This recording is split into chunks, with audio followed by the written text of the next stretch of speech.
Hello guys. तो इससे पहले भी हमने ये जो लेक्चर रिकॉर्ड किया था वो पूरा लिख दिया था चीज़ें मैंने, बट एक्चुअली में वो रिकॉर्ड हो ही नहीं पाया ना। मतलब हुआ तो सही, बट स्क्रीन शेयर करना भूल गया था मैं ना, छोटा सा एक पार्ट रह गया था। तो फिर से मैं रिकॉर्ड कर रहा हूँ इस लेक्चर को, है ना। कोई बात नहीं, अपने को एफर्ट लग गए, मेहनत लग गई, कोई बात नहीं, फिर से रिकॉर्ड करते हैं। तो अपना टॉपिक जो है वो था पॉलीमर केमिस्ट्री, है ना। पॉलीमर केमिस्ट्री अपन पढ़ने वाले हैं, पॉलीमर के बारे में बात करने वाले हैं। तो क्या है पॉलीमर केमिस्ट्री, इसको अपन देखने वाले हैं। अच्छा है, अपन को पहले से चीज़ें थोड़ी मैंने लिख रखी हैं, तो अभी टाइम बच जाएगा अपना। ठीक है, थोड़ा जल्दी जल्दी फटाफट कर लेंगे चीज़ों को। पॉलीमर केमिस्ट्री अपन पढ़ने वाले हैं, राइट। पॉलीमर केमिस्ट्री देखिएगा, क्या है पॉलीमर केमिस्ट्री, किस तरीके से क्या क्या चीज़ें हैं। चलो इसको तो लिखा पड़ा रहने देते हैं ना, क्या दिक्कत है। चलो यहाँ से शुरू करते हैं।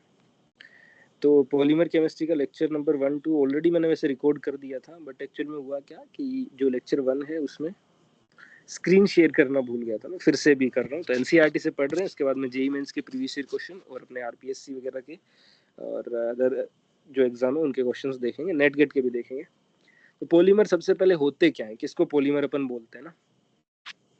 तो डेली लाइफ में अपने पास, अगर मेरे पास कोई भी एक बहुत सारी मोनोमरिक यूनिट एक साथ जुड़ जाती हैं, जिससे अपने पास पॉलीमर का फॉर्मेशन होता है। अगर मैं यहाँ पे वर्ड जो पॉलीमर है उसकी बात करूँ, तो ये जो वर्ड पॉलीमर है ये अपने पास आया है फ्रॉम ग्रीक वर्ड, जो कि अपने पास पोली और एक है मर। इसका मतलब होता है यूनिट और part. The terms polymer is defined as very large molecule having high molecular मास।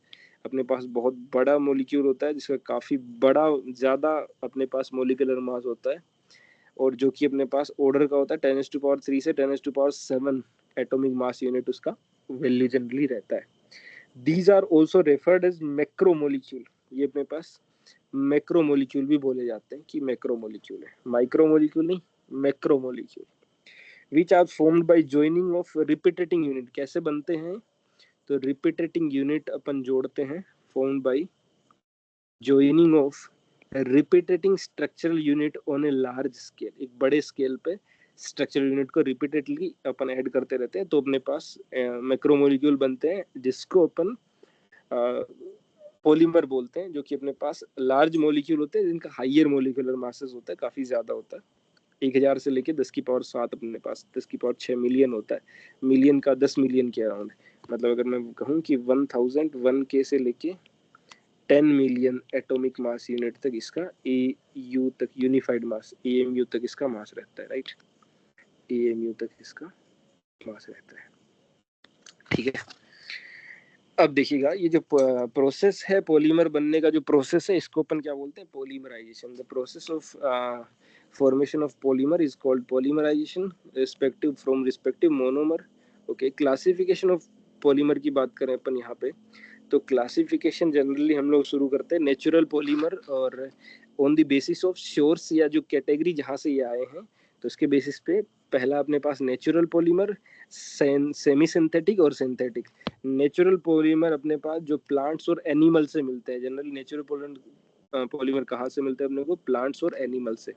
इसमें क्या क्या एग्जांपल हैं अपने पास, इसमें है मेरे पास प्रोटीन, प्रोटीन ले सकते हो आप, सेल्यूलोज ले सकते हो आप, स्टार्च ले सकते हो, और कुछ रेजिन्स है मेरे पास, रबर भी है। तो पॉलीमर की डेफिनेशन ये मैंने पहले लेक्चर में लिखी थी, वही वाली है। Polymer defined as a very large molecule being high molecular masses. ठीक है, हाई मॉलिक्यूलर मास रहता है इनका जनरली अपने पास। It is formed by the connection of repeating monomeric unit. Polymerization, polymer monomer से ही अपने पास जो पॉलीमर बनने का प्रोसेस है वो होता है पॉलीमराइजेशन। फिर नेचुरल, सेमी सिंथेटिक और सिंथेटिक। नेचुरल जो अपने को प्लांट्स वगैरह से मिलते हैं, नेचुरल कैसे मिलते हैं, प्लांट से, है ना। नेचुरल अपने को प्लांट से मिलते हैं, और या फिर एनिमल से। सेमी सिंथेटिक होते हैं मेरे पास जो सेल्यूलोज से डराइव करके बनाए जाते हैं। सेमी सिंथेटिक क्या होते हैं, सेल्यूलोज से डराइव करके बनाए जाते हैं, वो से सेमी सिंथेटिक। और अनदर वन मेरे पास है सिंथेटिक। सिंथेटिक कैसे होते हैं, सिंथेटिक अपने पास जैसे पॉलीथीन, नाइलॉन 66, ब्यूना एस, है ना, ये टाइप के हैं अपने पास। तो ये अपने पास सेमी सिंथेटिक में रेयोन है या फिर सेल्यूलोज एसीटेट जो अपने पास है वो है। सेमी सिंथेसिस को एक बार रीड आउट कर लेते हैं। Cellulose derivative as cellulose acetate या फिर रेयोन, ये पूछा जा सकता है एग्जाम में, सेल्यूलेज एसीटेट या फिर रेयोन अपने पास जो है ये है, एक तो सेल्यूलोज एसीटेट या फिर रेयोन। एंड सेल्यूलोज नाइट्रेट भी होते हैं भाई साहब, बिल्कुल सेल्यूलोज के नाइट्रेट भी होते हैं, etc are the usual example of sub category of semi synthetic. Semi synthetic में जनरली हम लोग सेल्यूलोज के डेरिवेटिव्स पढ़ते हैं, जिसमें सेल्यूलोज एसीटेट सबसे मोस्ट कॉमन है। तो सिंथेटिक है इसके अगला, ये सेमी सिंथेटिक था। सिंथेटिक में मेरे पास आता है variety of synthetic polymer as plastic, जिसको अपन पॉलीथीन भी बोलते हैं, राइट। प्लास्टिक, पॉलीथीन, और मेरे पास क्या क्या है, सिंथेटिक फाइबर जो कि है nylon 66, and synthetic rubber. Synthetic fibre ध्यान रखना, सिंथेटिक फाइबर अपन किसको बोलते हैं, नाइलॉन 66 को। Synthetic fibre nylon 66, synthetic fibre nylon 66। And synthetic rubber जो अपने पास है Buna S, are example of man made polymer extensively used in daily life as well as in industry. ठीक है, polymers can also be classified on the basis of their structure, molecular forces and mode of polymerization के basis पे भी हम लोग इनको define कर सकते हैं। There are two broad type of polymerization reaction, that is the addition और chain growth polymerization। दो broad type के addition और chain growth polymerization and condensation और step growth polymerization। In these types of polymerization, the molecule on the of the same monomer or different monomer add together on a large scale to form a polymer. The monomer used are unsaturated compound, example alkene, alkadienes, and their derivatives. These mode of polymerization leads to an increase in the chain length, and the chain growth can take places through the formation of the either free radical or ionic species. However, the free radical governed addition or chain growth polymerization is the most common mode. Free radical अपने पास mechanism सबसे पहला है, जिसमें तीन अलग अलग type के, जब भी कोई फ्री रेडिकल मैकेनिज्म से रिएक्शन जाती है तो अपने पास चेन इनिशिएशन, चेन प्रोपोगेशन और चेन टर्मिनेशन तीन स्टेप रहते हैं। तो वैरायटी ऑफ एल्कीन और alkadienes and their derivatives are polymerize in the presence of a free radical generating initiator, that is catalyst like benzoyl chloride, acetyl peroxide, tert butyl peroxide, etc. For example, the polymerization of the ethene or to polythene, ethene का polythene में convert होना, consist of heating, यानी heating expose करते हैं to the light, uh, to light a mixture of ethene with a small amount of benzoyl peroxide initiator वहाँ पे use किया जाता है, right? benzoyl peroxide जो अपने पास initiate करता है reaction को। The process starts with the addition of free radical phenyl generating a new and larger free radical. This step is called chain initiation step, and this radical reaction with another molecule of ethene, another big size radical is formed. The repeating of this sequence with new bigger radical carries the reaction forward, and the step is termed as chain propagation step. Ultimately, at some stage, the product radical thus formed reacts with another radical to form the polymerized product. This step is called chain termination. At the end, termination हो जाता है अपने पास। तो chain initiation में मेरे पास क्या होगा, सबसे पहले बेंजोइल पेरोक्साइड है, पेरोक्साइड बॉन्ड अपने पास होमोलिटिकली बॉन्ड क्लीवेज हो जाएगा मेरे पास यहाँ पे। एक्चुअल में सारी बातें मैं बोल चुका था यार है ना पहले ना, यहाँ पे होमोलिटिकली सारी लिखी हुई मैंने, होमोलिटिकल बॉन्ड क्लीवेज हुआ है, होमोलिटिकल बॉन्ड क्लीवेज हुआ है, यहाँ पे बॉन्ड क्लीव हुआ है, ठीक है, होमोलिटिकली बॉन्ड क्लीवेज हुआ है। क्योंकि पेरोक्साइड जनरली हीटिंग वगैरह में थोड़ा सा रेडिकल इनिशिएट कर देते हैं, CO2 बाहर निकल के बेंजीन जुड़ गया, बेंजीन ये इसकी रिएक्शन अगर कराएंगे एल्कीन के साथ तो एल्कीन को चेन प्रोपोगेट करेगा और इस तरीके से नया रेडिकल बन जाएगा और नए रेडिकल आपस में कंबाइन होके और चेन टर्मिनेशन का स्टेप अपने पास आ जाता है। तो आगे ये बन सकता है अपने पास। फिर अपने पास जो है ये जो कनेक्शन हुआ है इसके बेसिस पे दो टाइप के पॉलीमर होते हैं अपने पास, एक होमोपोलीमर, दूसरा है कोपोलीमर। तो एग्जाम्पल है इसमें थोड़ा सा होमोपोलीमर मतलब एक टाइप, जैसे जैसे यहाँ पे ये अपने पास था कि भाई पॉलीथीन बनाए तो इथीन इथीन एक साथ जुड़े है ना, राइट। दूसरा है मेरे पास कोपोलीमर में, जैसे एक जो एल्कीन है और दूसरा डिफरेंट टाइप का एल्कीन है, सेम टाइप का एल्कीन नहीं है, मतलब है ना, से इथीन इथीन नहीं जुड़े हैं, या फिर बेंजीन डबल बॉन्ड कार्बन नहीं जुड़े हैं, अलग टाइप का कुछ कनेक्शन है।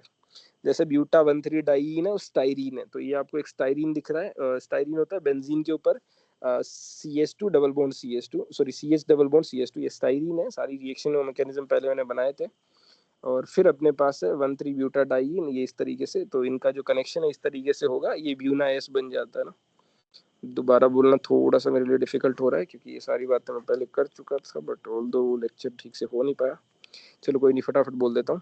फिर पॉलीथीन है। पॉलीथीन आर लीनियर और slightly branch long chain molecules होते हैं। These are capable of repeatedly softening on heating and hardening on cooling.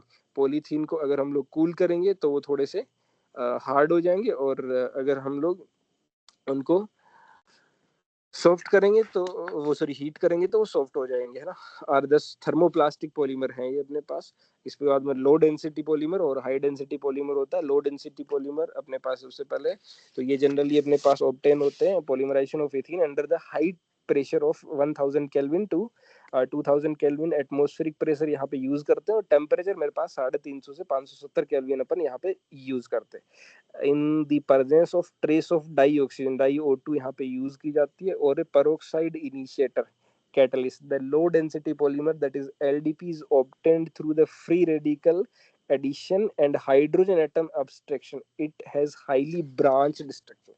Low density polymer कैसे होते हैं? ब्रांच्ड होते हैं। हाई डेंसिटी कैसे होते हैं? अनब्रांच्ड होते हैं, लीनियर होते हैं। these polymer have the straight chain structure with the some branch are shown below। इस तरीके से low density polymer is chemically inert होते हैं and tough but flexible and poor conductor of electricity. भाई साहब इलेक्ट्रिसिटी के बड़े पुअर कंडक्टर होते हैं, इसीलिए इनको अपन यूज कर देते हैं ऐसे कुछ प्रोसेस में, जब वायर के कोटिंग वोटिंग वाले उतार वार नहीं आते वहां पे यूज कर देते हैं। यहाँ पे देखिएगा लिखा हुआ भी अपने पास, hence it is used in the insulation of electricity carrying wires and manufacturing of squeezes bottle toys and flexible pipes। ये सब में काम ले लेते हैं। ये ब्यूना एस था मेरे पास। सिंथेटिक रबर भी बोला जाता है ब्यूना एस को। सिंथेटिक पॉलीमर है अपने पास ब्यूना एस, और दूसरा इसको सिंथेटिक रबर भी बोला जाता है। ये अपने पास सिंथेटिक रबर अगर आपसे कोई पूछ ले तो ब्यूना एस बताएंगे आप, राइट। ठीक है। फिर high density polymer, it is formed when the addition polymerisation of ethane take places in the hydrocarbon solvent. यहाँ पे अपन जनरली हाइड्रोकार्बन सॉल्वेंट यूज करते हैं, ध्यान रखिएगा। In the presence of a catalyst, यहाँ पे कैटलिस्ट क्या यूज किया जाता है अपने पास? जनरली जिगलर नट्टा कैटलिस्ट है। अब जिगलर नट्टा कैटलिस्ट अगर आपसे कोई पूछ लिया जाए तो क्या होता है? दैट इज और अपने पास triethyl aluminium and titanium tetrachloride, मतलब TiCl4 के साथ में AlEt का होल थ्राइस। ये जिगलर नट्टा कैटलिस्ट है at a temperature of 333 kelvin to 4343 kelvin, 333 kelvin से 343 केल्विन के बीच में। यहाँ पे टेम्परेचर भी कम है और प्रेशर भी कम है अपने पास। लो टेम्परेचर लो प्रेशर पे ये काम होता है अपने पास। High density polymer that is HDP thus produce consist of linear molecule as shown below। linear molecule add करते हैं यहाँ पे, ब्रांच चेन नहीं बनती है, and has a high density due to close packing. यहाँ पे क्लोज पैकिंग जनरली अपने पास रहती है। Such polymers are also called linear polymer, इनको लीनियर पॉलीमर बोलते हैं अपन, ठीक है। High density polymer are also chemically inert, ये भी अपने पास केमिकली इनर्ट होते हैं, पीछे वाले भी केमिकली इनर्ट थे। एंड मोर टफ, ये उससे ज्यादा टफ होते हैं, हार्ड होते हैं। It is use for the manufacturing of buckets, buckets के मैन्युफैक्चरिंग में, डस्टबिन, बोतल, पाइप्स ETC में इनको यूज किया जा सकता है। अगला है अपने पास टेफ्लॉन। टेफ्लॉन में क्या है मेरे पास? Teflon is a manufactured by heating tetrafluoroethene CF2 double bond CF2, इसकी मोनोमरिक यूनिट होती है अपने पास। कैटलिस्ट यहाँ पे क्या यूज करते हैं वो भी बताया जाएगा आपको, ठीक है। तो पर सल्फेट कैटलिस्ट जनरली यहाँ पे यूज करते हैं अपन। कैसा सल्फेट? पर सल्फेट कैटलिस्ट यहाँ पे यूज करते हैं at high pressure. It is chemically inert, ये भी अपने पास कैसा है? केमिकली इनर्ट है भाई साहब। टेफ्लॉन भी मेरे पास केमिकली इनर्ट है and has a resistance to attack by corrosive. Corrosive जो होता है अपने पास, आयरन वायरन के कोरोजन वगैरह होता है, तो उससे बचाव करता है टेफ्लॉन, है ना, उसमें यूज किया जा सकता है। तो it is use in the making of oil seal and gaskets and also use for non stick surface coated utensil. आपसे ये वाली बात बिल्कुल पूछी जा सकती है, नॉन स्टिक बिना चिपकने वाले बर्तन बनाने के लिए ये यूज किया जाता है, right. Non stick surface coated utensils के लिए, और ये टेफ्लॉन बन जाता है, पॉलीमर यूनिट बन जाती है। एक्राइलोनाइट्राइल दे रखा है अपने पास। एक्चुअल में एक्राइलोनाइट्राइल क्या होता है, CH2 डबल बॉन्ड CH फिर CN, ये अपने पास एक्राइलोनाइट्राइल है।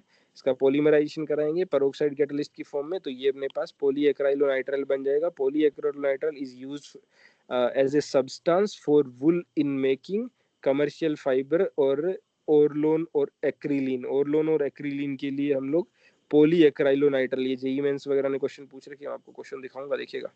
ओरलोन और एक्रिलीन वगैरह के लिए अपन क्या क्या यूज करते हैं, तो अपने पास यहाँ पे पॉली एक्राइलोनाइट्राइल, ठीक है। तो कंडेंसेशन पॉलीमराइजेशन, और आई थिंक ये वाली चीज मैंने नेक्स्ट वीडियो में आपको करा दिया, टेरिलीन और डेक्रोन कैसे बनता है ना। फिर उसके बाद में पोलियमाइड्स क्या होते हैं, तो टेरिलीन और डेक्रोन जल्दी से, चलो ये याद नहीं मेरे को, बताया नहीं बताया, बट आई थिंक जहाँ तक मुझे याद है चीज़ें मैंने बता दी थी। तो बाकी चीज़ें हमने, फिर भी चलो ये वाला बता देता हूँ। फिर अपने पास है कंडेंसेशन पॉलीमराइजेशन और स्टेप ग्रोथ पॉलीमराइजेशन, है ना। तो कंडेंसेशन में मेरे पास है पहला इथाइलिन ग्लाइकोल की रिएक्शन अगर मैं टर्पथैलिक एसिड के साथ में कराऊं, तो मेरे पास टेरिलीन या डेक्रोन बनता है, राइट। इसके यूजेस अपने पास क्या है, तो यूजेस अपने पास है टेरिलीन और Dacron by the interaction of ethylene glycol and terephthalic acid है। फिर इसके यूजेस भी कुछ कुछ दे रखेंगे अपने को, मॉलिक्यूल्स वाटर और ये सब दे रखे हैं। ये शायद मैंने नेक्स्ट लेक्चर नंबर 2 में बात कर ली थी, तो बाकी चीज़ें मैंने आपको कर ली थी। एक स्लाइड में आपके साथ शेयर कर दूंगा। चलिए, छोटा सा पेपर है, क्वेश्चन है, इसके बाद में मैं क्वेश्चन दिखाऊंगा आपको।